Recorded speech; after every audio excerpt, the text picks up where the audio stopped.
Pred niekoľkými týždňami prevzala nová vláda totálne rozvrátený štát po 3,5 roku Matovičovej a Hegerovej hrôzovlády.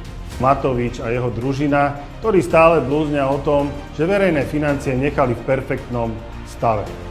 Zdražené potraviny, vysoké ceny energií, zvyšujúce sa úroky pri splátkach hypoték spôsobujú naozaj mnohým rodinám vážne problémy. Za vlády Igora Matoviča a Eduarda Hegera tu neexistoval právny štát, že tu sa porušovali základné ľudské práva a tých rozhodnutí bude ešte podstatne viac.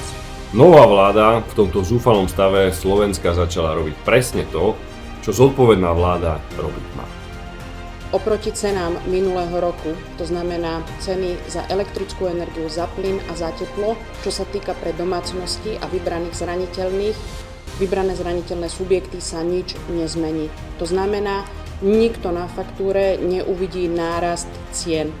Na budúci rok bude všetkým seniorom, všetkým starobným seniorom vyplatený 13. dôchodok vo výške priemerného dôchodku za tento rok. Je prvoradou úlohou štátu, aby zabezpečilo ochranu Slovenska, ochranu ľudí žijúcich na Slovensku. Vláda teda pracuje pre ľudí a rieši ich skutočné problémy. A čo sú dnes jediné témy opozície a médií? Zlodejom, korupčníkom, podvodníkom, vašim aj všetkým ostatným. Rozprávajú tu o chaose. O chaose, aký bol chaos.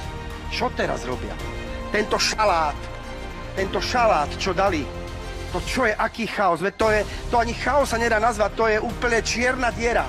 Nevyšujem vás, haló, pán predseda.